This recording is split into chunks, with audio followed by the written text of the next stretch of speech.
So this guy here has to be 40 volts. And this guy here has to be 40 volts.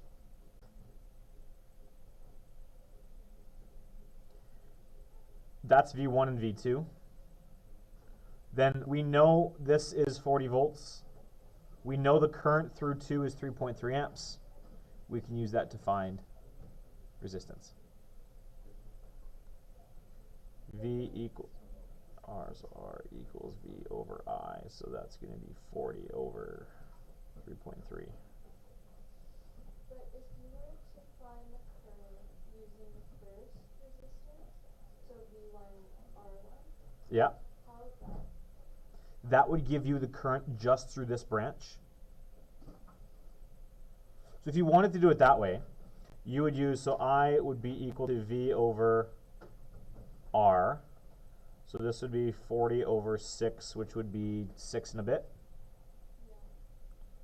6 and... Then it would be 6.66. Yeah, it would be 6.6 repeating. Yeah. But then, how does that relate to what the current actually is? So the current through 1 would be 6.6 repeating. That's just for this chunk here. This chunk here is 3.3, which tells us that this chunk here is going to be almost effectively 10 amps coming out of the source, because it splits here. 6.6 goes this way, 3.3 goes this way.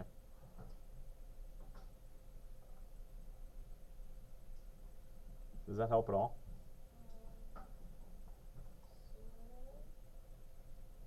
Why would there be 10 amps at the top? Because we just found this branch to be 6.6, Yeah. and we're told this branch down here is 3.3. So then going into this junction has to be the sum of these two. Oh, okay. 6.6 repeating plus 3.3 is 10. Okay. So we could do it that way. We could find the resistance down here through that method. Now that we know total current, we need to find total resistance. We could do it that way too. Total R total is going to equal V total over I total. V total is 40, I total is 10, so total resistance has to be 4 ohms.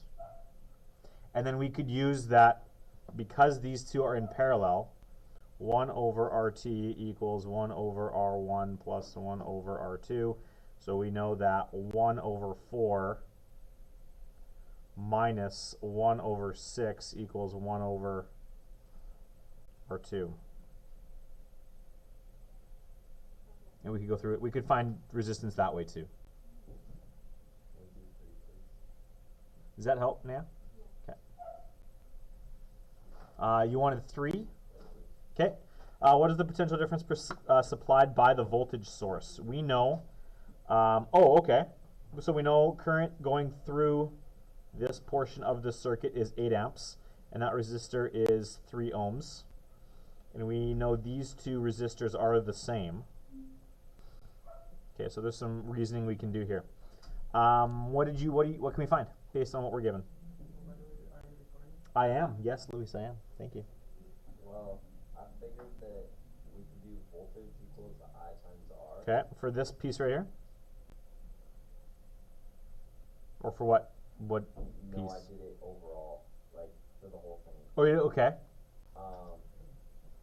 So I did V equals 8, which might have been my mistake because I kind of assumed that the voltage, or not the voltage, but the current was, because it was 8 after that resistor. Yep. For I1 and I2 after the resistors, so yeah.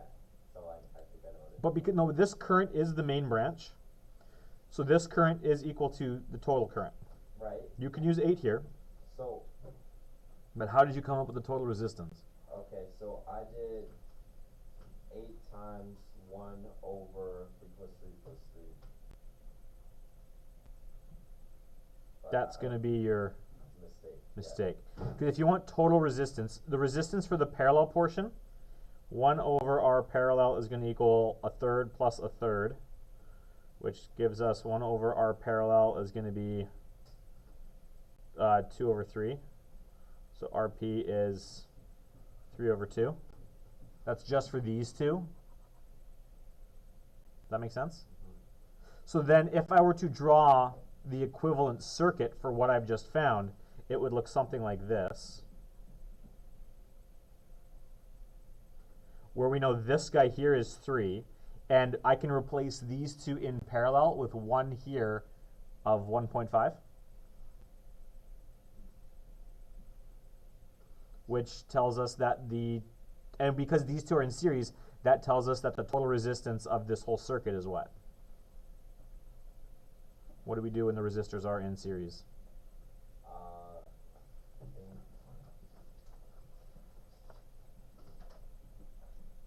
when the resistors are in series, they're added to make the total. Yeah. So that's going to give us a 4.5 here. And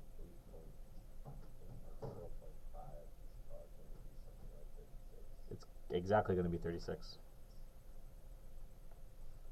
Got it.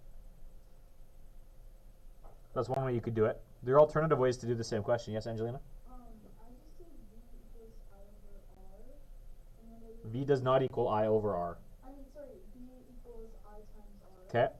And then I did 8 times 3 times 8, but I don't really know why I did that. But I got 36. I also don't know why you did that.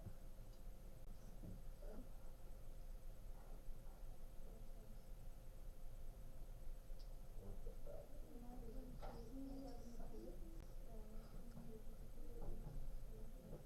8 times 3 times 3 isn't 36, it's 72. Yeah.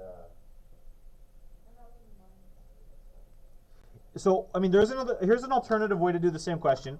If you do 8 V equals I times R and you do 8 times 3, that just gives you the voltage taken up by this resistor here.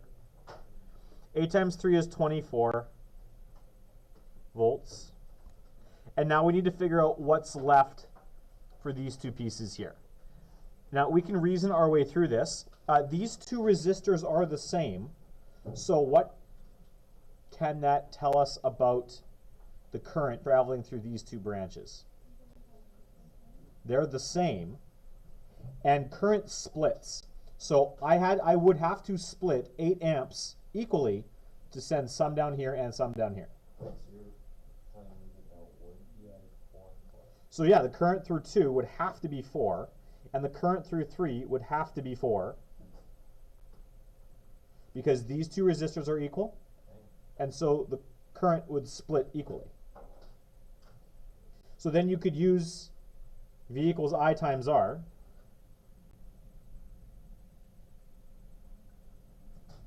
Give you 12. Well, it's also going to be 12 down this branch,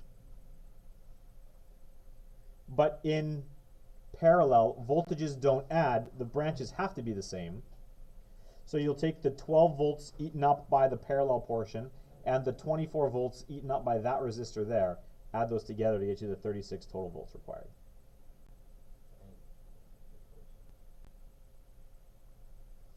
So that's an alternative way you could do the exact same question.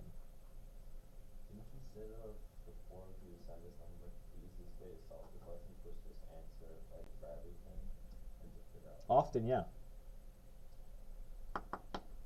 But there's more than one way to skin a cat, as my uncle would say. Skinning a cat's very difficult to do. There's more than one way to do it, apparently. But often an easy way to find, and so the find everything method would be this method that I did here in pink. Just find all of the pieces.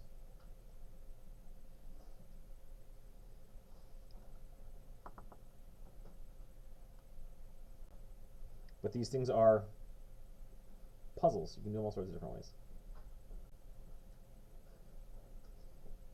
Questions about 1 or 2? Okay.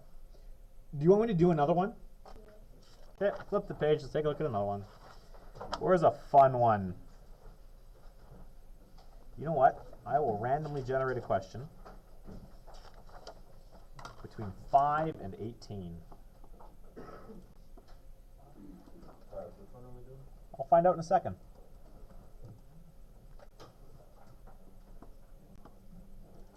We're going to Google. The minimum number is 5. The maximum number is 18. I'm going to do question number 13. Flip ahead. Let's look at 13. Okay. So, question 13 says, what is the value of the total current in this circuit and the power dissipated by R1? So now we're going to start bringing power into these things. So we've got two sets of equations that you're working with. V equals I times R and all of those derivations. So V equals I times R, I equals V over R, and R equals V over I. Those three. And then you've got all the power equations, which came from this section way back at the beginning. These here. P equals I squared R, P equals V squared over R, and P equals I times V. So those are the equations that we're dealing with here. So I'm going to write them down. We got P equals IV, and we're using V equals IR, and those two will give us everything that we need. So we're told that 15 volts is supplied by this source. We've got 6 ohms, a 6 ohm resistor here and a 3 ohm resistor here. These two are connected how? In parallel. And we're asked to find two things. One, the current on the main branch, and we're asked to find the power dissipated by R1. So does anyone see a place we could start? There's a few things we could, there are basically two first steps. Either one, so choose your own adventure. One will take you down one path, one will take you down the other. Connor, what do you see we could do first? Well, we have a total voltage in the battery, so we could do the total voltage equals IR because we have both resistors as well. It's true. So you want to go that route. VT equals IT times RT. What is, we have to find RT then. So what's RT? Well, in parallel, I believe the resistances are 1 over R1 plus R2 plus R3. Okay, so 1 over the total resistance, because these two are in parallel, and those are the only two that are there. We can do 1 over RT is equal to 1 over 6 plus 1 over 3, which is going to be 1 over RT 1/6 plus 2/6 is going to 1 over RT is going to equal 3 over 6, which is 1 over 2, which means RT equals 2. We cool with what I did there? Okay. So then total voltage is the 15 volts. The total current is what we're looking for here.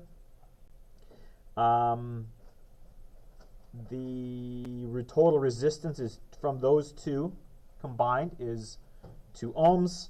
So my total current is 7.5 volts. Amps. 7.5 amps.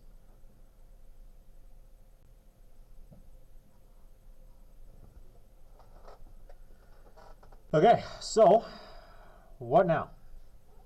So I can add that to my diagram. I right there is 7.5 amps.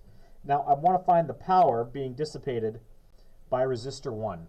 How could I go about doing that?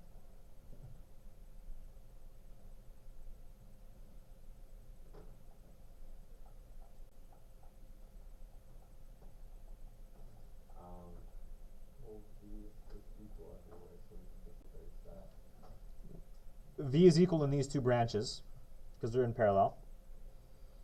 And there's nothing else eating up voltage. So yeah, this is going to be V1 is going to be 15 volts and V2 is going to be 15 volts. And then we can just do the math. Power dissipated is equal to, there is a relationship that involves V and R. It is it V squared over R? I think it's V squared over R.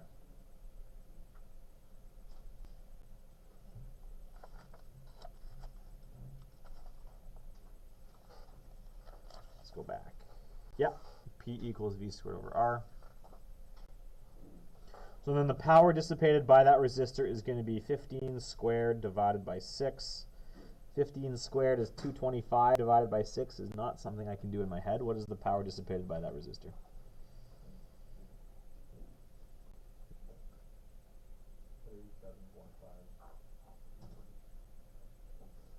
Watts. There we go. Done.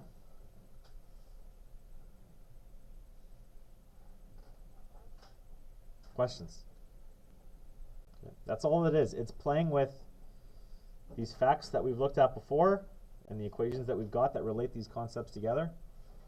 But you've got you've got to be willing to play with these things. That's where it's going to get difficult, is because you're often not going to be able to see immediately how to get to where you want to go. You just have to start taking steps.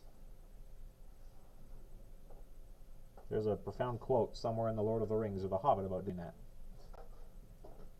Just go. So I'm going to leave you the rest of the class to work on the rest of this. We'll see how you guys do. I'm happy to offer whatever assistance is necessary, but again, the only way you're going to get good at this stuff is to, and comfortable with it, is to play with it. So we will, after you've had a chance to play with this stuff, we will do another GeoGuessr, yes.